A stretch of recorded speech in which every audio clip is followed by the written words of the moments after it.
It's like the perennial philosopher said, Winnie the Pooh. In his introduction, we read, "Here is Winnie the Pooh coming downstairs now, bump, bump, bump on the back of his head behind Christopher Robin. It is, as far as he knows, the only way of coming downstairs, but sometimes he wonders if perhaps there's a better way, if only he could stop bumping long enough to think of it." And you have that beautiful image of Winnie the Pooh bouncing his head down this staircase. And when I read that and when I read it, I feel that that's all of our experience in life. We're all bouncing our head through this cosmic staircase, wondering if we can make it through a little bit less painfully. I think new atheism is better than that which it attacks. But I want to argue that it is caught up in the same problems and antagonisms as religion. And it often is used to create a new tribal identity, a new way of feeling a sense of mastery over and against the other.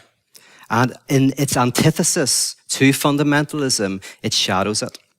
So point number one, I want to say that new atheism is a type of shadow of the fundamentalism it rejects. Now, what I mean by that is new atheism concentrates on the what of belief. What do you believe? And it attacks that. It treats religious belief as a problem. It treats fundamentalism as a problem. But what I want to say is that fundamentalism isn't a problem. Fundamentalism is the solution to a problem.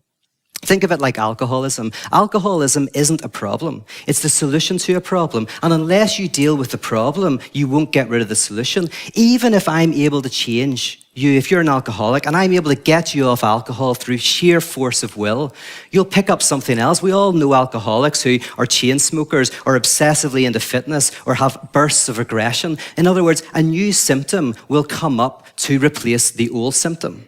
Unless you deal with the reason why the symptom is there, you can't get over it. Anger at asylum seekers, that's not a problem. That's the solution to a problem within the society. Unless you can understand the projection that's going on, you'll never be able to deal with the aggression and the fear and the xenophobia. For me, there's two ways to set up a community. Mm-hmm. One is through scapegoating. So you set up your community by a mutual hatred of somebody else. So for the fascists, is the figure of the Jew or something like that. And the idea is they're stopping us from having a solid, harmonious community. But in fact, it's having the shared enemy that creates the context. But you go to these meetings, there's no shared enemy. It's people celebrating free thinking. But there's another, finish the second one is like AA, where AA doesn't scapegoat anyone. AA says, like, I'm an alcoholic, so you bring in the brokenness. So I'm going, whatever humanist group, Christian group, whatever it is, you'll either find solidity by scapegoating, and I think sometimes new atheism scapegoats religion, or it can be more like an AA meeting. And of course you still have a set of beliefs, but you're saying, but you know what? When we think they're the problem, actually that's a projection of certain insecurities within us.